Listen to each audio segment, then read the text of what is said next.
welcome to Chapter 1 in Creativity in Home Education. In this chapter, it's all about the why.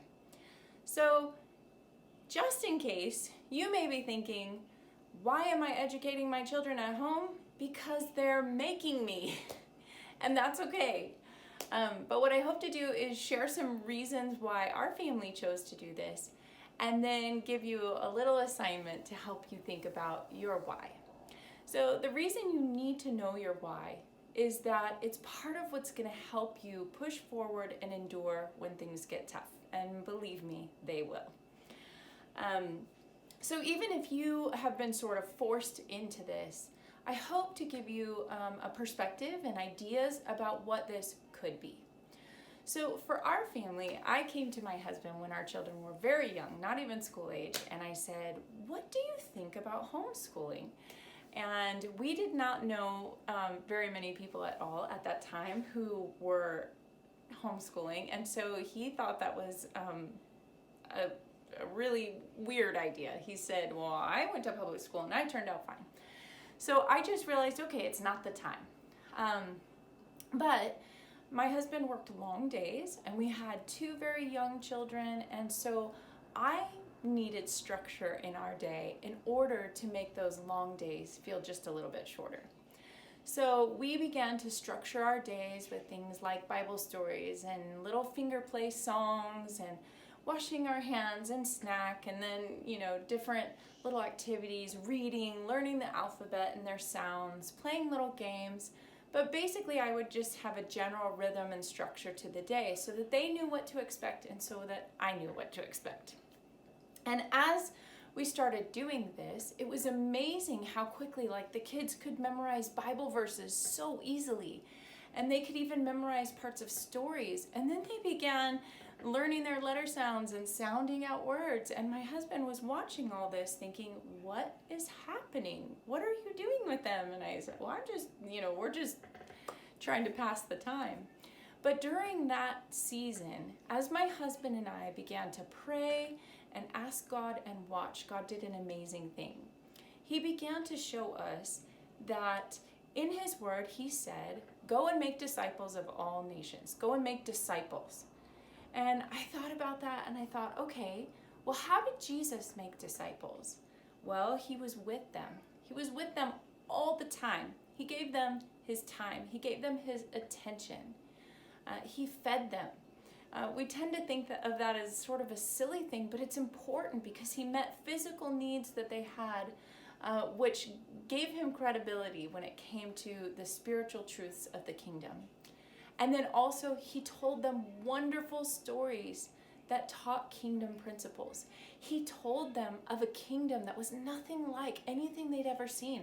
A kingdom where you didn't just forgive, you went far beyond that. You didn't just keep from murdering, you had to guard your heart from anger. All these principles that told of a kingdom where the king ruled according to the king's ways. And so as we began to study this and look at this, we really felt like what God was asking of us in our home was not to educate them. Some of my favorite verses during those times are where it says that all the treasures of wisdom and knowledge are hidden in Jesus Christ. So I felt God saying to me, you don't need to worry about their education. You need to disciple them. You bring them to Jesus, and I'll take care of the wisdom and the knowledge.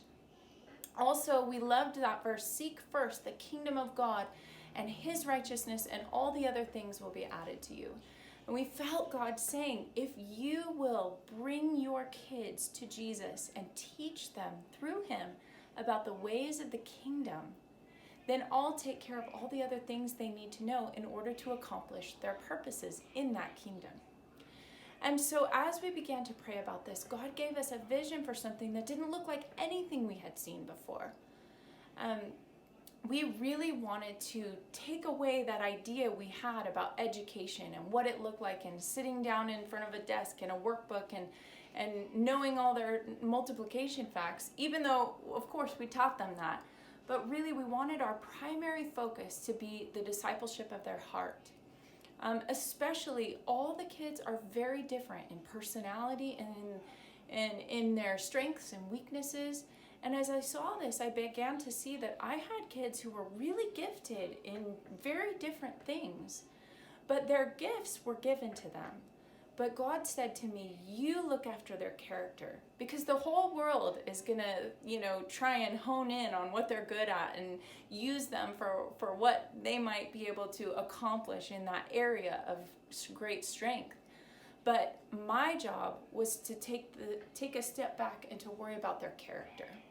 So that was really the heart and focus. That was our number one why we did what we did, is because we wanted to disciple, not educate. But there were a lot of other reasons. So if you're not coming from a faith-based perspective, I just want to say there's a lot of other reasons why homeschooling is a benefit to our children.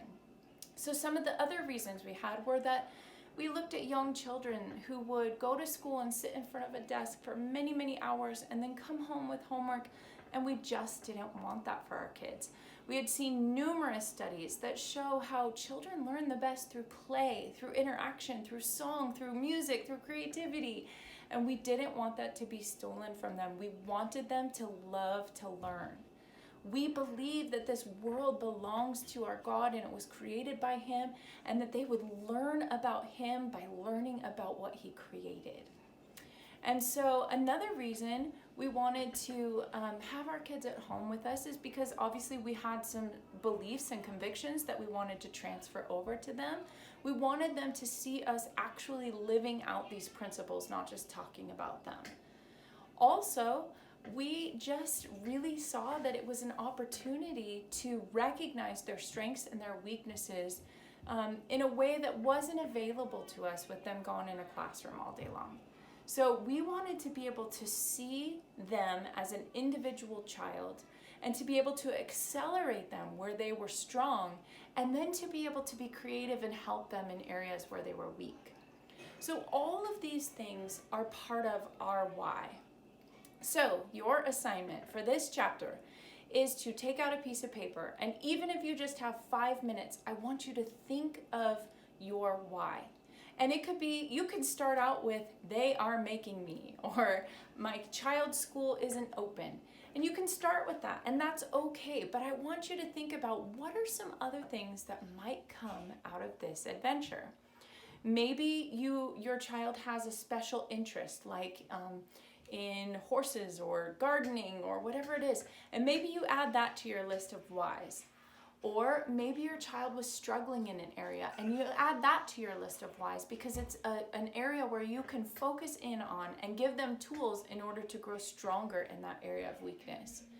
Whatever it is, I want you to add those things to your why list, and I want you to keep it handy, so that as you go on and as you begin to let creativity grow and inspire you, you add to this list. Keep adding to your why list, because this is what's going to keep you going as you remind yourself, there are things happening that I can't always see, that I can't always measure.